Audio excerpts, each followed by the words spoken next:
now where teams have said, okay, there's definitely something going here, and I want to see how it works out for Gen.G. Now, we have seen a hammer, of course, in the group stage, but that wasn't really quite the same emphasis and not quite as many stakes there. So we're heading into the game, and we have to the left side with the one only Gen.G with Test on Johanna, Reset on Gen.G, Kyoja on Blaze, Sako on Karazim, and Rich on Sergeant Hammer. Gen.G on Gen.G, man, that is definitely a hard one. Here on the right side, Hyde playing Malfurion, Sign on Garash, Dami on Jaina, Good on Dahaka, and Lockdown to play some Phoenix. Now, if anyone is going to do well on Phoenix, Lockdown, he showed us in the group stages that he knows how to play that hero and push it to the limit. Watch out for his auto attacks, while also dodging abilities. This guy has incredible awareness when it comes to the character. Yeah, I'm just really curious to see how exactly the hammer play is going to come into this. And I actually said it in the group stage already. Every time you see Rich on a hero that isn't really mobile, something just feels wrong. But he's just so unbelievably good. We saw the All-Star match where he played Lucio, and I found out later when I talked to the players that he actually asked them to draft Lucio for him. So he just said, well, I might not have the most damage, but you know, he's fast. So yeah, let's just hand it over to me. Yeah, they were focused on trying to get him on supports because he can be deadly when he has that damage available. And so far, it's been pretty deadly for minions. Clearing out the middle lane, also the bottom, sieging up right in the face of Tempest. Tempest so far has not touched him, but they have looked towards grabbing some pressure on Johanna as Sign comes over and looks for those groundbreaker stacks. Now, Rich is actually in the bottom lane as Gen.G is here to help him out. He is actually setting up the solo as Kyoja goes to the top instead with Blaze. Yeah, so they went into that one solo lane up to the top with Dahaka going up against Blaze. Blaze actually with the rotations here as well to help in the mid lane to clear waves. But Rich down here on Sergeant Hammer with Ambush as his level 1 talent. So going for the stealth. And of course the siege up potential is absolutely fantastic here once that you get the objective. And Kyoja on the other hand is already flipped by Garrosh. Yeah, Tempest is looking for the first blood and they get it.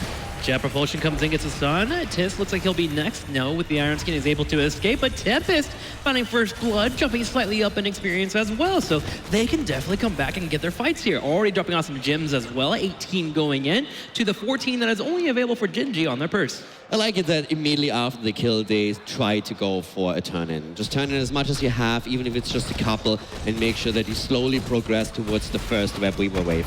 I love that we have Jaina for them in this mix too, and there's definitely a lot of synergy on the draft for Tempest. You can get the throw into the Malfurion roots, you have Dahaka's Tong as a follow-up, and then all that burst damage that comes particularly from Jaina, but Phoenix can later on, with the Salvo in particular, add a lot to it too.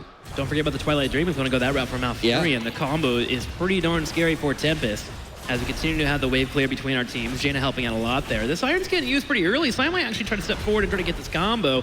Ooh, gonna miss out on it as Tempest continues to stay pretty close in terms of wave clear, and it even jumps up in experience. I want to look at this bottom lane, though, try to figure out if Rich is able to grab those turrets yet, as the turn-in starts for Tist. Here comes the body block, and then the Iron Skin comes out, but Tist is still moving away. Now, Dami has gotten some damage pushed onto him, but the heals are there in time.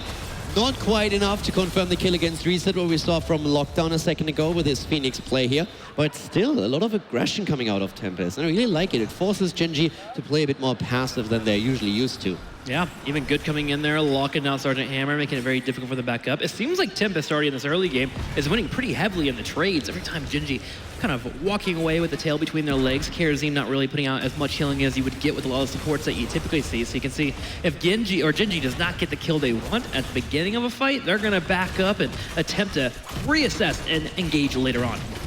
Now, for Sergeant Hammer on level 4 now, we have Siege Tactics as the talent, so you can actually get unstoppable while you're in the Siege mode by using Neo Steel Plating. That's one of the things that Rich will definitely utilize in big team fights to make sure that he stays alive whenever these combos that we talked about earlier come out. But now Tempest is getting what they were working for so hard in the early. They get the first Web Weaver wave, they get the first objective. They have also here the timing on their own camp. But as you can see, Gen.G doing a really good job of timing their own night camp so that they can help defend the Web Weavers here. But I really love that Tempest is working on the Siege Giant camp on the other side of the map, trying to just emphasize this push a little bit more even. Yeah, definitely taking it a step further with that. And Tempest will go ahead and clear this night camp as quickly as possible in the middle wave.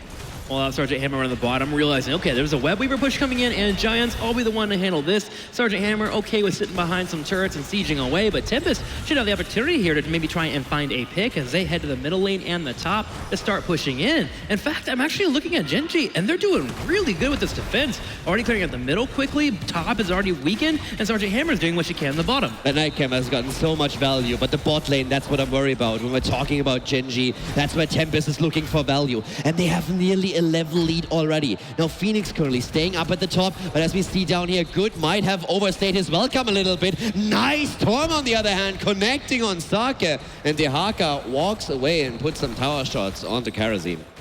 Caldor, Tempest has a full level lead over Gen.G. They have managed to pull it off here in game number 2. Now, with that being said, it was a Web Weaver tune-in, but they're looking to extend that lead as they actually try to grab this fort as they see their teammates trying to jump on that bottom lane and kill Dehaka. Exactly, and the cool thing about this is that Sign the entire time anchored the play at the side and said, guys, just keep pushing. I'll let you know once that someone is moving in and I'll stop them. With Garrosh, he got the stuns through, he just threw them away, and so we had at the top that push just continuing. And they didn't quite get the fort, but it's close. The problem is that now Gen.G is moving in and they get the free shot at Jaina, and that's not an opportunity you can give Gen.G. They will take that kill. Gen.G showing what they do best, something that we saw often in the map on game number 1. And we've also seen throughout the entire group staging, finding one target and jumping on them. Now Tempest stabilizes a little bit here and fights back a little bit, but look at the experience. Gen.G able to tie it up with that kill, and of course the lane's being pushed in, and Sergeant Hammer is continuing to be a nuisance in that bottom lane. Especially with that hovering siege mode on level 7, so now a bit more mobility in that siege mode, or some at all, for Rich, and he is using that as we speak. The turning comes through too, and that is the big problem now, because you have Web Weavers with Sergeant Hammer behind them, and that is going to make it incredibly difficult for Tempest to stop this. And we've been going on about this in drafts between Korean teams over and over again. If you get that early Johanna, especially with a Blaze, that's when we saw all these teams ban out Sergeant Hammer. And now we are going to see why. This is a monster push that Gen.G is currently setting up. And they're about to hit level 10. Bottom, middle, couple of minions available. Lockdown even coming over here to set up for the defense. Tempest will be slightly behind in that experience, so their heroics will be slightly too late.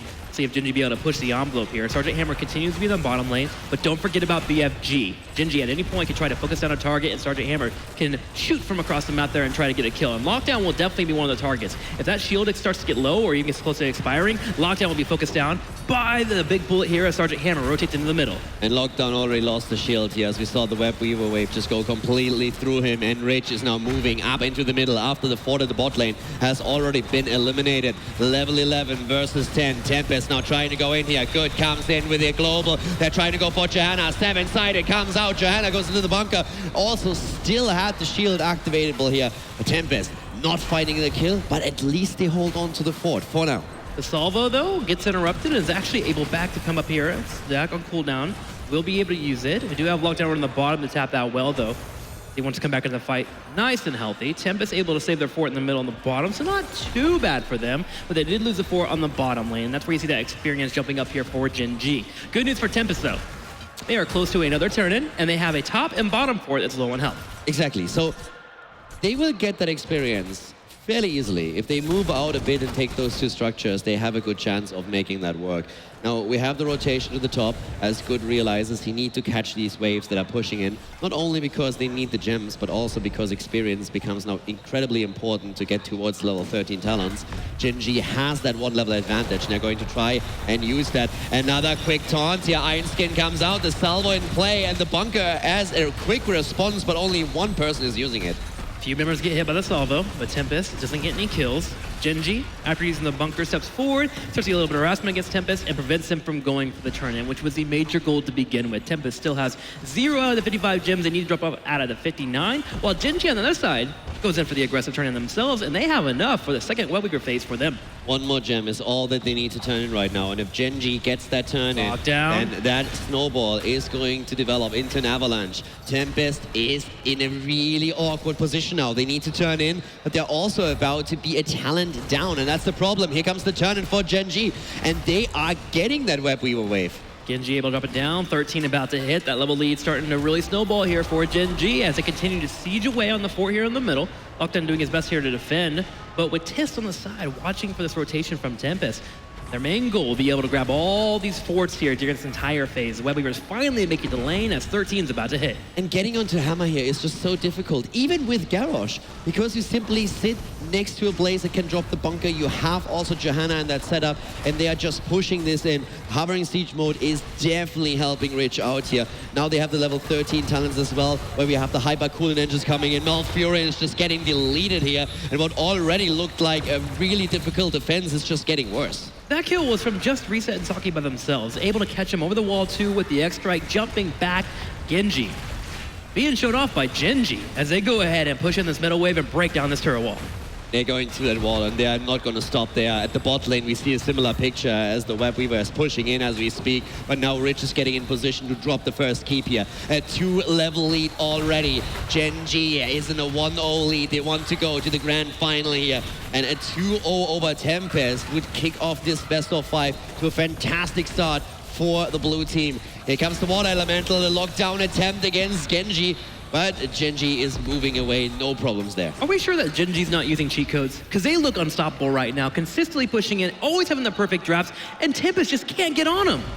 I mean, they're just absolutely looking fantastic, especially when Gen.G is playing Genji. They're always looking really good, but with Rich on Hammer, they can pull every hero off. They continue to keep pulling it off here. This keep getting sieged slowly, but with 13 hitting, Gen.G will play it safe. There are enough gems for Tempest to fight back, of course. They have a total of 74 available. Just need to drop off that 55. Tempest just needs a good fight. They have so many good synergies here. We talked about a lot of that at the beginning of the game, and they found the kill. If we look at the kill count, this isn't really a game where we have a lot of big fights happening. It's just that from a rotational perspective and playing the objective, Gen.G is doing an incredible job. They have the draft for it too. They can always just slowly siege in with Sarge and Hammer. They have the defensive lines here with Johanna and with Blaze, and it's so incredibly difficult for Tempest to get a proper fight going. Every time they go in, there's an immediate bunker. Johanna slows them down, and they start to have to disengage. If Garrosh oversteps, there's a 7-sided right to the face. It's really difficult for Sign to force anything, even though he's constantly looking for that opportunity. The question is how do they get that fight? And I think the only answer here is Dahaka, right? Dahaka has to come in for a flank, but as you brought up, you have suddenly Sake there. You have the ability for Kerosene to drop the 7-sided strike. Tempest just has to commit, but committing is a scary thing to do. You have to somehow get a flank going. The problem is that Gen.G is really just anchoring these flanks the entire time. And in a straight line, 5 versus 5, Tempest just doesn't really have the tools that they need here. Here comes the blast. Whoa! The immediate instant elite against Jaina and Garrosh. That was insane. They were there and then they weren't anymore. Phoenix is down as well. It is actually awe-inspiring what Gen.G can do. And now at 12 minutes into the game and 30 seconds, they look straight for a core after they immediately delete 3 targets on a whim. These guys are just straight up cheating. I mean, that is insane. They just double drop 2 heroes within not even half a second and make an immediate core call right after. Gen.G with an amazing finish to a very tactical game number 2 here, where they showcased a draft that Tempest could at no point engage. Honestly, if you're Tempest, what do? I mean, you take your hands off the keyboard and you're like, well, that happened. Well, if you're Tempest right now, then the biggest problem that you have is you ask yourself, do I write GG in caps lock? Or... It has been a very difficult road here for Tempest as Gen.G continues to show how strong of a team they are. It's ridiculous how much they're just sitting there pushing away. You see the opposing team dancing a little bit, and then in the flip of an instant, they jump on our target and delete 2, and then finish off with a 3rd kill